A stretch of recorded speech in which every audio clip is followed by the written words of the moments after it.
The Spin-off Podcast Network. Ready to rediscover the joys of cycling? With over 300 kilometres of cycle paths across Tāmaki Makaurau, jumping on your bike and going for a ride is such a fun way to discover the city from a different perspective.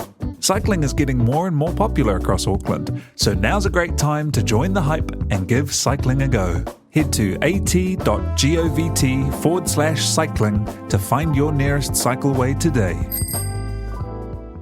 The Fold is brought to you by O Media, making brands unmissable and public spaces better across Aotearoa.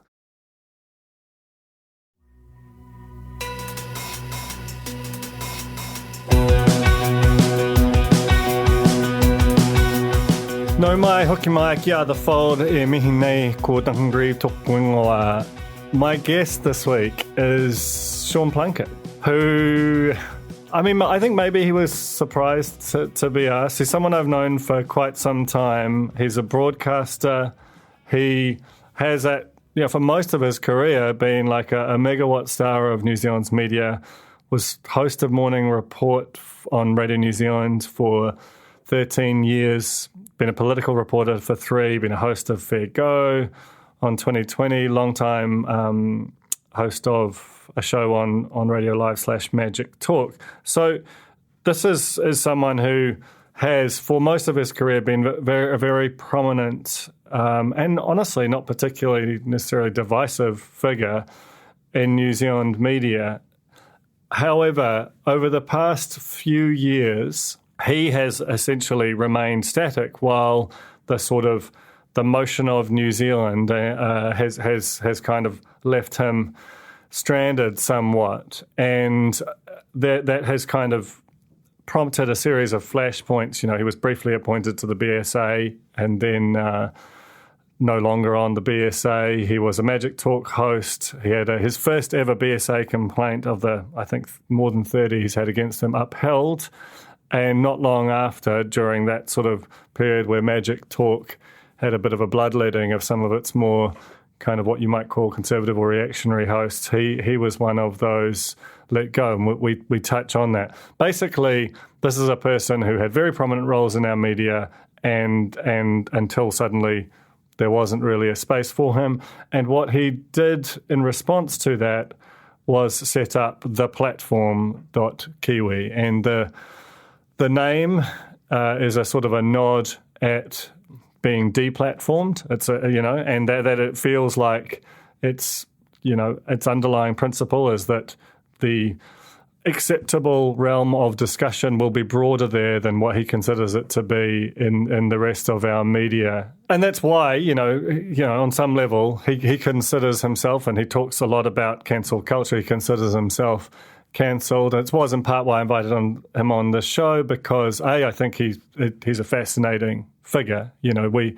There's a tendency by some to say that we don't give oxygen to people like Sean. I personally don't think that's the approach, and neither does he, to be honest. But there's this, I thought it would kind of prove his point in a way to sort of ignore him, and I'd rather sort of get a sense of what he's trying to do. And honestly, I was pleasantly surprised by the vision of the platform that he put out there. Now, it's one thing in the abstract to talk about what you intend to do, and quite another when the talkback boards are lighting up, if indeed they do. And we talk about the challenges that he'll have building an audience, because the platform is talkback radio, but he doesn't have any radio frequencies. He's building an app, he's building a website, he's building studios around the country, and he's got some really big names. He'll be doing the morning show, but then there'll be Michael Laws, then there'll be Leanne Malcolm, then there'll be Martin Devlin.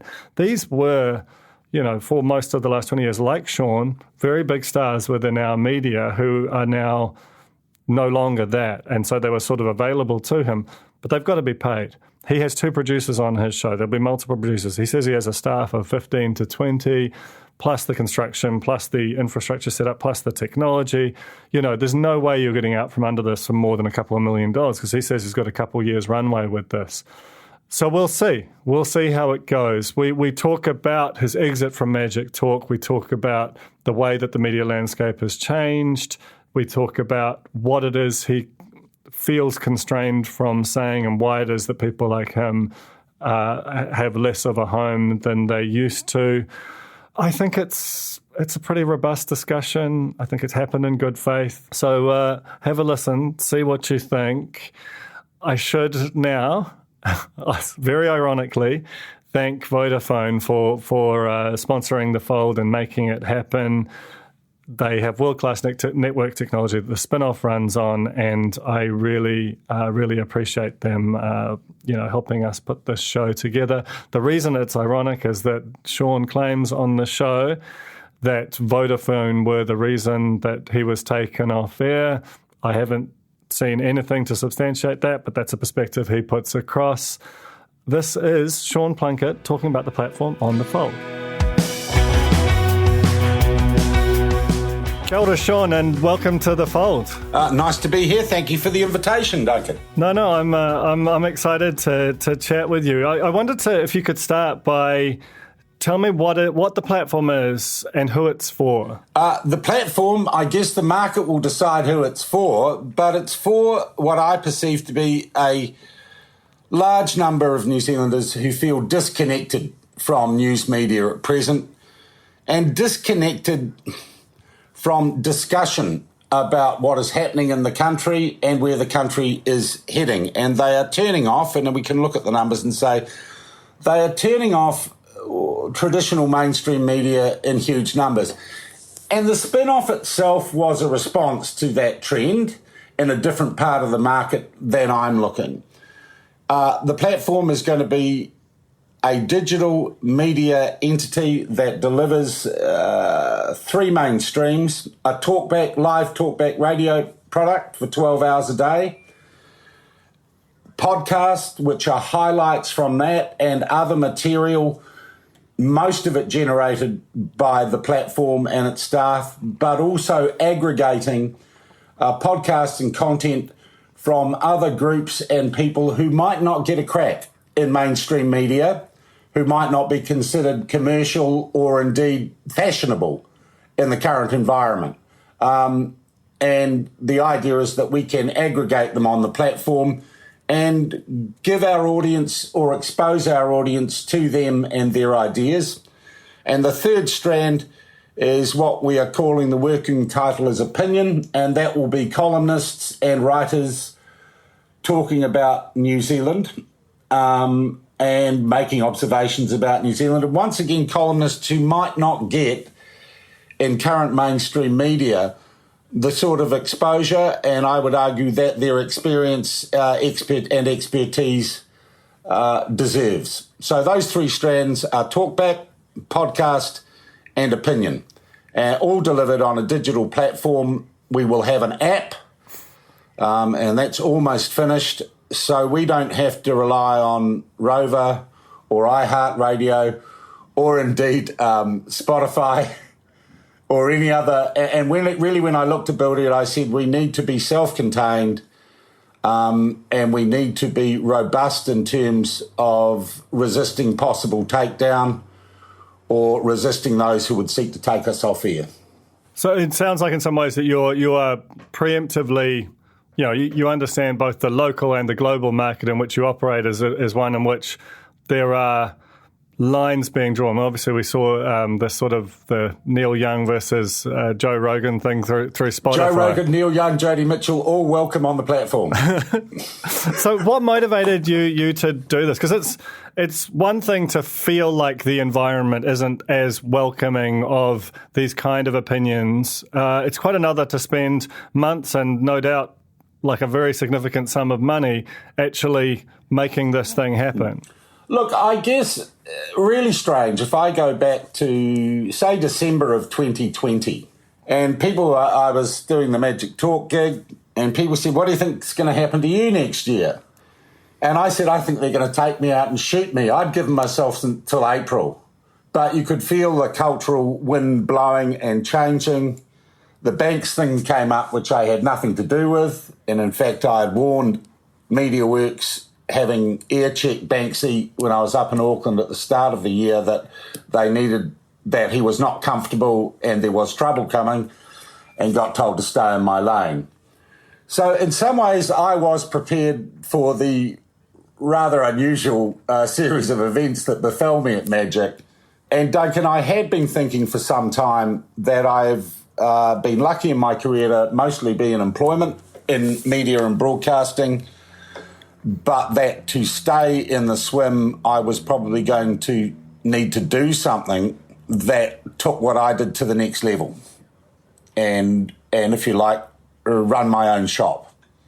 And I also think I was lucky enough at that time to recognise, largely through connecting with the talkback audience and through social media, that there was a market for an organisation that did things differently. So it's interesting, you talk about air-checking Banksy, and I assume that, like that's not a phrase I've heard before, but you sort of intuitively know what it means. Like, do you mean that the things that he was saying and, eventually what got him tossed were kind of beyond the pale? And like, and I feel like... No, it wasn't beyond the pale. I actually had a conversation with him as we crossed over. It was a Monday morning, I think, as we crossed over from his show ending at midday and me starting at midday. And I said, how are you going, Banksy? And I've known Banks since, the mid-'80s. And he said, this is a lot more difficult. It's a lot harder to get the calls. It seems faster, because talkback and the nature of media engagement has changed. And I got the feeling he was uncomfortable. Right. So it was more about his preparedness than the content of the show. So, I mean... Yeah, and look, I don't... If I had done... John should have dumped that call, or he should have come in and ameliorated the comment. That's what I mean. I guess, so with the platform, I sort of understand the sense that the Overton window for acceptable discourse has moved, and you're, in part this is a response to saying you're uncomfortable with that. But is there a line? Like, is this going to be full, the one extreme you have 8chan kind of absolute chaos, and another you might, you have the kind of strictures that you're uncomfortable with. What is the line for you? Like, and that call is quite a good example. So you think that which I think most people, regardless of your political persuasion, would feel like the call that Banks let through and his response to it was just pretty unadulterated racism. And I think you could have let that call happen, but in the sense of the debate, chop the person into tiny little pieces, and actually made an entertaining call out of it. And, I have used a phrase, time for a cup of tea and a lie down. You need to take the listener and the caller to the point where everyone thinks they need a cup of tea and a lie down. And that guy was the classic example of that. I think John, because he was pressured, I think he literally wasn't listening hard enough to know what the person was saying. And who knows if he was coming up to a commercial break or something else was happening. But having figured out what was happening, he either should have dumped the call or engaged that caller and bested him. Engage the racists and best them in debate rather than kick them to the curb and chop their heads off. It is about the debate. It is about the battle of ideas. Right. So if you say what the boundaries are, I've written an internal code of conduct for everyone who works at the platform, and it says we are going to work in an environment where you will encounter people whose views are markedly different than your personal views, and you may find them offensive. And essentially I'm saying to people, do not respond with offence, respond with engagement, but never accept racism, incitement to violence, or to be frank, gross stupidity. So there'd be people who would say, there was a BSA complaint against you upheld. Only one in 38 years. I was going to say, because I went through the BSA complaint, so searched your name, and you're not short of complaints, but there is the only one upheld. There'll be a lot of people, and certainly that's what the BSA said, that they had interviewed that you conducted regarding the roadblocks, where you sort of asked why a similar level of effort did not go into something that was essentially entirely unrelated to the subject at hand. Do you sort of regret that? Do you accept that, whether it's the BSA's finding or that kind of broad social sense? Well, I regret that Bill Hastings launched a witch hunt against me. I regret that I worked in an industry where I wasn't represented in that hearing, because the complaint wasn't against me, it was against MediaWorks. I regret the fact that for the first time in its history, the BSA engaged an academic at Victoria University to pass judgment on me and that half of the report he gave to them had to be redacted at the assistance of MediaWorks because it was basically a rave about how he didn't like Sean Plunket. But I can regret all that, but I had no control over it. Sure, but I wasn't asking about that so much as I was about the exchange itself. You know, is that the kind of discourse, or do you? Because the substance of what you're saying, you know, prior to this about robust debate and about if someone says something terrible, then you intellectually chop them into pieces. That feels slightly different to that. I guess I'm just trying to pass where the emphasis will be, because it's quite easy in the abstract. Well, no one else at the time, Duncan, if you remember, was writing stories or asking questions about roadblocks. I did it in response to calls largely from Māori in the Bay of Plenty who were trying to go to their jobs, often in primary sectors, and were being stopped by groups of people who claimed to have an authority over them and demand for documentation that was not official. And it was an issue. And I think if you look at what has played out in the 2 years since, I was well ahead of the story. Yeah, I mean, and like I don't want to sort of get too bogged down in this because I think there's a lot to talk about. I guess it's more about the drawing the line from there to child abuse rather than staying disciplined and on the issue of... Yeah. But that wasn't, at the end of the day, what the finding was against MediaWorks. Right. That was just pretty much part, at the time, of a cultural battle that was going on, which was about minimalising the opinions of talk radio audiences and taking out people who, certain groups, didn't agree with their views or felt that they weren't with the narrative. And that basically sort of is the foundation stone on which the platform is going to be built. Well, it was one of the instances. Well, I didn't end at Magic Talk because of that decision. I don't know why Magic Talk let me go, as I was outrating the competition. It was never explained to me. How did it end? Let's talk about that, because you sound almost mystified. I have, because of those, and I never asked for it, but, you know, you've got to get a deal cut. There are some matters of confidentiality about how things ended. Almost a year ago, I thought I was meeting someone for a beer. Who were you meeting? I'll give you I walk into an office and I'm told that Vodafone has pulled is going to pull all its advertising from MediaWorks. And I look at this person and I say, well, why tell me? I'm not in sales and they don't advertise on Magic Talk. And then I get, you're too hot to handle, don't come back on after the long weekend. We'll pay you for the rest of the year, but just don't come back. So you got paid out for the rest of the year in, what was this, February? No, I can't talk about what ended up. But I said, is this in writing? Whose decision was it? Can't tell you. Why am I too hot to handle? Can't tell you. But that was it. And once you're in an employment situation and someone does that to you with no explanation, you're going to end up, you know, it is not, well, put it this way, it's unlikely that you're going to stay in employment with them.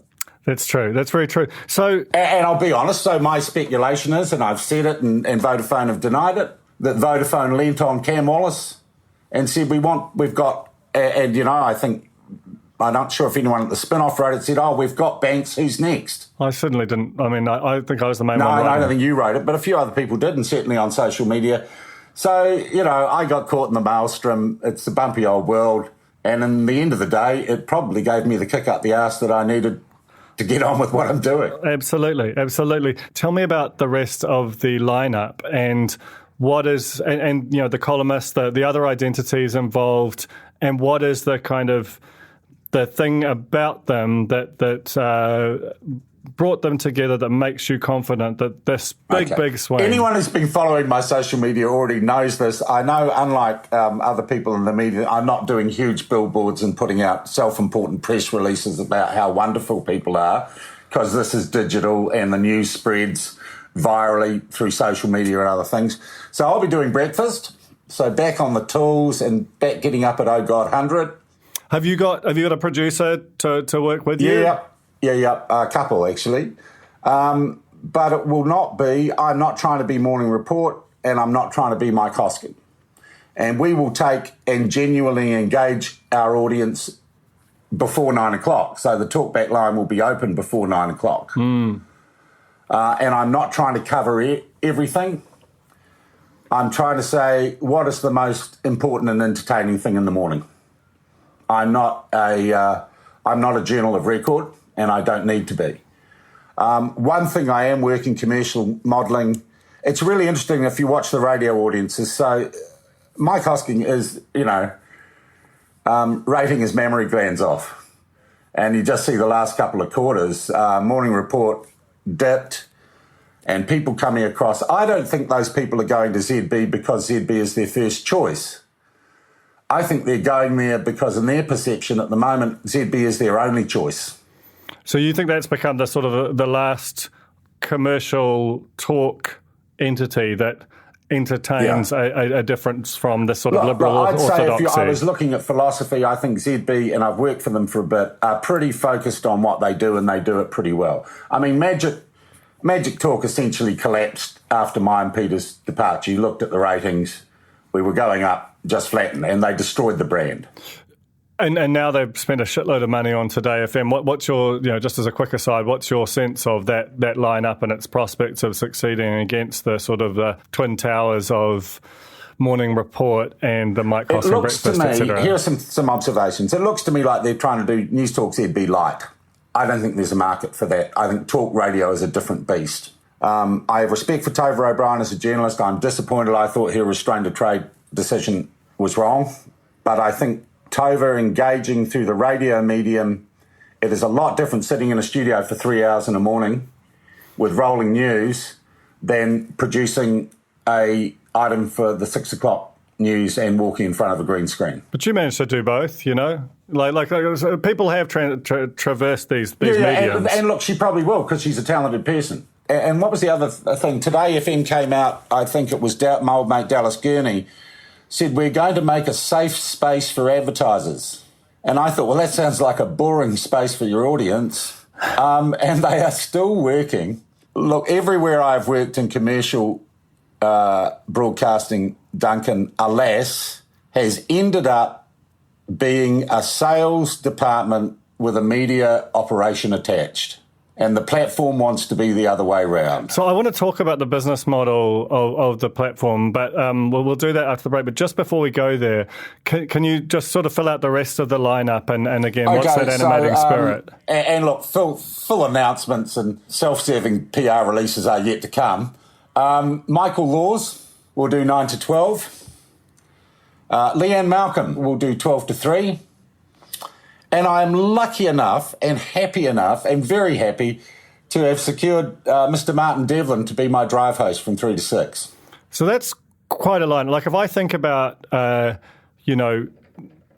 years ago, say, Sean Plunket, Michael Laws, Leanne Malcolm, Martin Devlin, these are megawatt stars of our media. And, there is...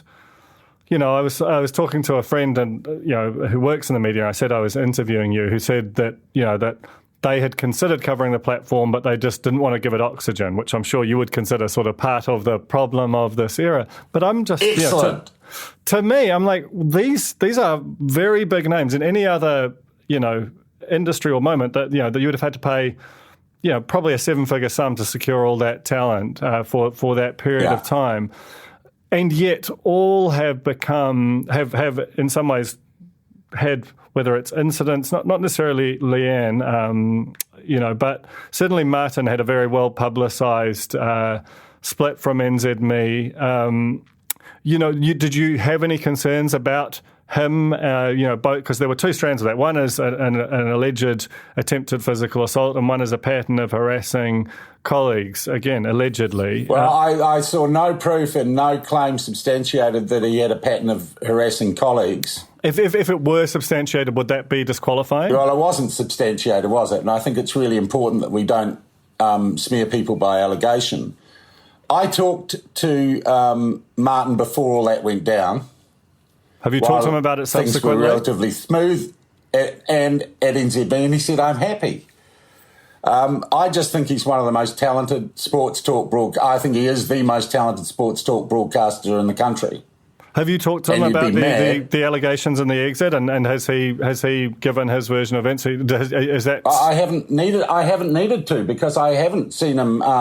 I haven't seen him convicted of any crime. All I've seen is basically sort of gutter snipe journalism from people like Alison Moore, trying to imply certain things. So I got no problems with Martin at all. And then you've got a range of columnists as well. Mm-hmm. Who have you got? And those, I am not employing people as columnists to write for me. Once again, this is an aggregation model. Okay. So I'll tell you, the first person I talked to about, indeed, this whole thing was Chris Trotter. So I'm going to take what Chris Trotter writes, what Bomber writes, what Don Brash writes, right? What Michael Bassett, who has been banned by the Herald from ever being published on NZME again, I'm going to take what he writes. And if it fits, and I'm not going to tell them what to write, we are going to aggregate, Carl Dufresne is in, we're going to aggregate their commentary on the platform. We'll link through to their sites. The problem is that those voices, all of those voices, and so many good writers and thinkers in New Zealand have been pushed aside by the mainstream media players. And they've all gone, and I guess this is the choice I made. Do I go into my back bedroom in my garage and set up a blog and have 20,000 followers? Or do I try and change the world and also provide a platform for all those other people who write good stuff but are not getting the critical mass to get punched through with it? And I look at that lineup, and you're right. These are people, again, another group of people, once very prominent in different aspects of the media, now, far less so if they're mentioned at all. All of them older Pākehā people, largely men. You talk about the platform and its desire. Well, my digital editor is a 30-year-old woman called Annie O'Brien, why it's not relevant, I think, is gay. And to be honest, I looked over the staffing the other day, and I've got two young women who I think are going to be fantastic broadcasters. And one of them is working on a couple of stories that will knock your socks off. Do you think that culture? Look forward to it. Do you think that the media is sort of, very, very recent, but increasingly pronounced preoccupation with diversity of identities in terms of its creators, particularly sort of an ethnic diversity, which wasn't previously a hallmark of quote unquote quote mainstream media? Is that part of the thing that you're reacting against, or do you really understand that? In terms of asking people to join the team, I'm not going to discriminate on the grounds of race, age, or gender, and it's a meritocracy, and it's what's between people's ears, not their legs. All right, so we'll take a very quick break, and then I'll come back and I want to talk about the sort of business model and how you will sort of fund and run this thing, because it's a very big and brave thing you're doing, and I'm fascinated by that side of it too. The Fold is brought to you by O-Media, making brands unmissable and public spaces better across Aotearoa, with over 4,000 out-of-home advertising sites nationwide across both street furniture and retail centres. I'm super grateful to O-Media for enabling us to make unmissable connections with Kiwis. Raising capital or taking your business to the world? Investment Fix has the lowdown on everything you need to make it happen. This season, we're exploring the US market, the opportunities it offers, what it takes to grow a business there, and the best way to approach investors. Join some of the superstars of the investment and business world as they share advice from their time in the US so you can make your mahi count in this massive market. The Investment Fix podcast, brought to you by Invest New Zealand. Tune in today. Skinny are helping you show how smart you are with the 1Q quiz, an all-new, super challenging and super quick daily quiz built by the Spin-Off. Every Monday, Skinny are giving you the chance to prove you're smart with the Skinny Extra Credit question. Get it right, and you'll get the chance to score yourself some Skinny Extra mobile credit, so you can text, call, or even video call your group chat and gloat about how big your brain is.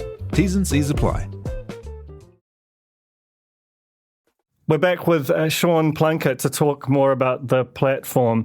So this thing, you talk about the names that you've got, setting aside the aggregation model, which is a relatively cheap / free way of setting up some online content. The technology, paying the on-air personalities, the producers. This is not a cheap enterprise. If you're getting no, it isn't. How are you funding both the... But I imagine I have spent less in my entire operation than, for example, MediaWorks has spent in a week on setting up Today FM. Today FM is a very costly exercise. It's a big swing. But this is a big swing too, especially for you as an independent operator, as I understand it, sole shareholder of it. How are you funding it? And then what is the business model which will sustain it longer term? Well, I've raised private equity, obviously. So private equity, but you are still the shareholder. So is it debt that's convertible to equity? Is it a loan? Is it a gift to start? Those are that's stuff that I can't really share with you because that's if you like, the back end of the business. But I have enough money to get started. How long's your runway, as they say in this business? If we haven't made it work in 2 years, but I think I got 2 years, and that gives me time to fine tune, to see what's working and what's not. And I'll be honest, Duncan, it is because I'm not a North American hedge fund. Primarily, this enterprise is not about the figures at the bottom of the paper. Other people are going to take care of that in time. As I said, I wanted to engineer this from the point of view of what it does as a media company, not what it does as a commercial enterprise. So it's product first, sort of sales or business model second. So obviously that gives you, 2 years as a it's a blessing. It's a long time in startup land, but it's still, the clock starts. I'm sure it's already started in some respects. The clock started 6 months ago. Yeah. So what is the current business model plan? Like, how will you, without being hostage to advertisers who might, in your view, be censorious, how will you kind of sustain this longer term? Well, there are, I broadly identify 4 income streams for a digital media organisation that's doing talkback radio. Traditional radio spots or program sponsorship, right, of day parts of programs.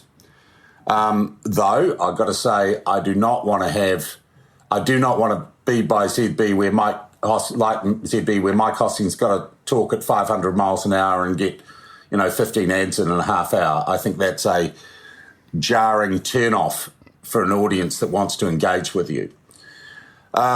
We have digital advertising on the website and through the app, which is second stream of income. We have the ability, if we need to create sponsored content on the podcast. And, of course, we have, and I have been surprised looking into this, how big a part it may be, we have subscription. I want the app, I want the platform, the talkback radio, the basics of the podcast and opinion to always be free. But we are in the process of developing, if you like, the back door of the nightclub where you get into the really cool space. For instance, we can, when we get the subscription or the supporters club going, when you call the talkback station, it comes up on your phone number and you'll get answered, you'll get on here with priority to someone who's not a member. We'll allow you to look at our archive. We'll give you deals on merch. And I really am playing with the idea, which I think is interesting. I do not want to create a platform where a whole lot of nutters come on and make horrible comments and I've got to take them off, block them, etc. So we are thinking that our subscriber model might give you the ability to comment on the web and be part of the conversation. And that also makes it easier for us to moderate that. So there are the broad income streams I have, and it is question really, and as I said, traditional advertising to me is a model that perverts often media organisations. One thing we're not getting money from, Duncan, unlike, I presume, this podcast. No, not this podcast, but I know what you're about to say. Is the taxpayer, right? No money from New Zealand On Air, no money from the Journalism Fund. If you want to buy an ad for a public service ad, we'll take your money. But I, in all good conscience, just couldn't do it. It's interesting to me because I think it would be quite an interesting, almost, a thing for the Public Interest Journalism Fund or for New Zealand On Air to have to wrestle with is, what it would do were the platform to approach it and come in with a proposal that... Well, we won't. They don't need to worry. We never will. Okay, so We'd rather run a business that can sustain itself without a state handout, right? Which comes with strings attached. And you can't look at me and tell me the money that the spin-off gets doesn't come with strings attached. I mean, the state, in my experience, procures journalism or content, like it does any other service. Like it basically issues an RFP with a set of kind of guidelines about what it's looking for, a bunch of different competing providers. Do you have to recognise and promote the principles of the Treaty of Waitangi when you get New Zealand On Air money? I mean, that yeah, you do. Well, that is an element. Honestly, it's not. That's an editorial compromise, Duncan. Well, it's not an editorial compromise if it's been baked into your institution for years. But I understand how you might view that as a... I think the major problem is that most New Zealanders wouldn't know the principles of the Treaty of Waitangi if they tripped over them, because they have been largely developed by intellectual and judicial and political elites. Well, that's and we need to have a talk about what they are. 180 years old. And we need to have a talk about what those principles are and how they affect real people in the real world. Now, if I'm taking money that tells me that I just accept them, I can't have that debate, and I can't provide a platform for people to enter that debate. Well, I don't think that's necessarily true. One, on a project, that doesn't affect your entire operation. But two, you can debate the interpretation of the principles. The principles sort of are what they are. There's the Te Reo version and there's the English version. And so, what are the principles? Well, how many are there? This is not. Well, come on. What are the principles? I'm not of the claiming to be a treaty scholar here, Sean, but I'm saying But in taking the money that the spin-off takes, you've said you accept them, and you can't even frickin' tell me what they are. I think that there is a difference between a broad acceptance of how they are actioned within an organisation and society versus I've never once felt constrained by in terms of what we do at the spin-off, because which is why you get the money, because your organisation editorially reflects a certain view in a certain part of society, absolutely, which is in line. That's absolutely correct. With those who are paying the money, and it doesn't feel like a constraint to us, but I can understand how it could feel like a constraint to and you. Look, it probably wouldn't feel like a constraint to me either, but it is principle. Yeah, and I understand that. I think that's absolutely fair enough for you. So are you, you're going to flick the switch on this at some point in the next couple of months. Have you got a date? Well, look, we had supply chain problems literally with the technology. I was meant to have all my radio broadcast gear here on the 12th of January, and most of it turned up except for a couple of bits, including something called the coaxial router, which apparently is quite important. So we are soft launching the website and the app in the next couple of months, and we're populating that and in our own way beta testing how our systems work. And I would hope to push go on the talk radio in mid-March. And that is really literally down to pieces of gear that we've had to get from elsewhere in the world. How do you feel? Because one of the big reasons that radio retains its sort of reputation as the media's cockroach that just can't be killed is that it's the frequencies that are the moat. And you're going to flip the switch on something that won't have any, it's talk radio, but it's not on the radio. I see everyone. I hardly see anyone walking around with a transistor radio anymore. See a lot of people with phones. So there's no doubt in your mind that the switchboard will light up, because that's the other thing. I mean, Dallas said, even on these no doubt whatsoever, very large audience shows, they struggle for calls.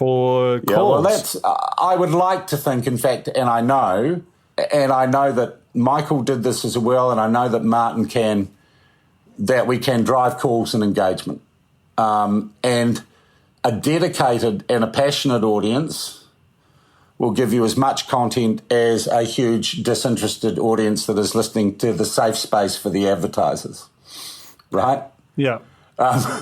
I'd also say that looking at what 97% of New Zealanders now consume their news or media via the internet, and 92% of that 97% do it through their phones. So how will people The other find thing, it? of course, is that I don't think the BSA, the Broadcasting Standards Authority, though they may try and change this, has any jurisdiction over me. So I was going to say that. So, you know, what is your view of, obviously, well, I think it's pretty much clear from that statement, but the Media Council, the BSA, those institutions, will you be opting into them, or do you quite enjoy the fact that you might well be beyond Well, their we are. Join the reach? resistance. We're outsiders. We're the new kids on the block. I think the BSA, which I was on very briefly for until Action Station launched a sort of culture war to get me off, I think they're past their use-by date. And I think they're politicised. I think the BSA is clearly politicised. I'm not publishing a newspaper. Why would I go to the Press Council? If you don't know what we do, sue us. So, But I will be. That doesn't mean I'm sitting out to be deliberately controversial or obnoxious. I'm going to, the principles of the platform are truth first, because we're all journalists, and that is, it's the first pass of history. Respect for divergence of views, and a resistance to hatred, to racism, and to those who do not want to engage in meaningful debate. I mean, I've always thought in New Zealand, how should every argument end in New Zealand? It should end with someone saying, whose round is it? Even if you haven't resolved your differences. So what you're hoping for is an underlying civility, even if you can disagree quite strongly. A robust engagement that recognises that the only way we move forward is to talk, not to cancel. And look, it's really interesting. You mentioned earlier Neil Young and, what's happened on Spotify. I like Joe Rogan's response. I don't necessarily agree with a lot of what Joe Rogan says or what his guest says, but his natural instinct is to engage. What is Neil Young's? And it's so reflective of the liberal lovies on the left. It is to cancel. It is not to engage. It is to disengage. It is to push polarisation of views, not seek middle ground. Well, so that's interesting to me, because how will you publicise the platform? How are you going to get people to find out about it? Well, it'll be digital and online. It'll be word of mouth. We'll buy a little bit of advertising, but we'll do good stuff and we'll put it out. Look, social media is remarkable, Duncan. Its ability to spread and change, and good content to move, and a few pushes. So social media I was trying is to think a big the part most of it. viewed thing I've ever done. I did an interview for Magic with Jordan Peterson, and I think we got 750,000 hits around the world because it was the right thing. We've got a budget for advertising, but it's not huge. So social media will be a big part of it. Our audience will be the advertisement. It's just the thing that's interesting to me about that is because obviously social media is a big part of how our content and our brand is propagated too. But what you say about the incivility and the increasing polarizations of society, I don't disagree with you there, but I think social media is a big driver of that, and it comes down to effectively the architecture of it, like how, if someone puts out a view that you might broadly agree with, at best you might get a reaction to it. Because comments are privileged over reactions. Shares and, the whole ecosystem relies on extreme reactions to and from. Well, I come down to it, it's more basic than that, Duncan. All the digital world is based on or off. It's like or not like. It's binary code, and the very nature of discussion on seems to be binary. I think we can change that. I think we can have more nuanced conversations. I think humour is a huge part of that. And I'm not obsessed with the idea of being right all the time. I quite like it when I'm wrong. And look, I'll be honest, I've talked to I've had, members of the team saying, what's the editorial policy? I said, make the best show you can and be honest, even if I might disagree with you. So more debate is more interesting. And look, I don't know, I would like to change the world a little bit. I'm sure you would. Let's give it a crack. Well, that seems like a pretty good place to end it. looking forward to watching it launch, and we'll see how it goes. Thanks so much for coming on the show, Sean. Really appreciate it. No problem. That was The Fold with Sean Plunket talking about the platform.kiwi, which should be live any day now, at least in terms of its first iteration. So if you're curious, check it out. I want to thank Te Ahe Butler for recording me today, and Jane Yee for running the Spin-Off Podcast Network, Vodafone for being the presenting partner of The Fold, and the Spin-Off members, because without the Spin-Off members, there's no The Spin-Off. That's just a straight up fact.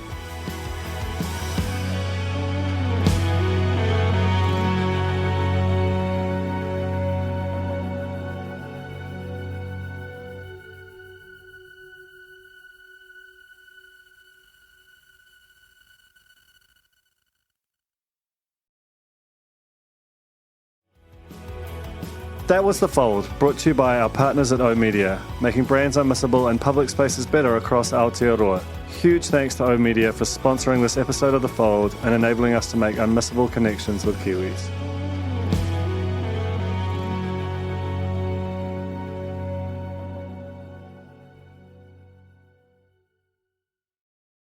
K-pop to me means more than just listening to music.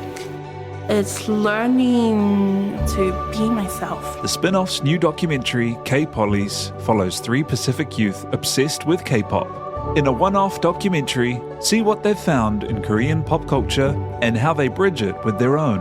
When you start dressing, looking different, everyone side-eyes you. But in K-pop, they're just like, no, like celebrate yourself. Watch K-Pollies today at thespinoff.co.nz/videos. Made with the support of New Zealand On Air. The Spin-Off Podcast Network.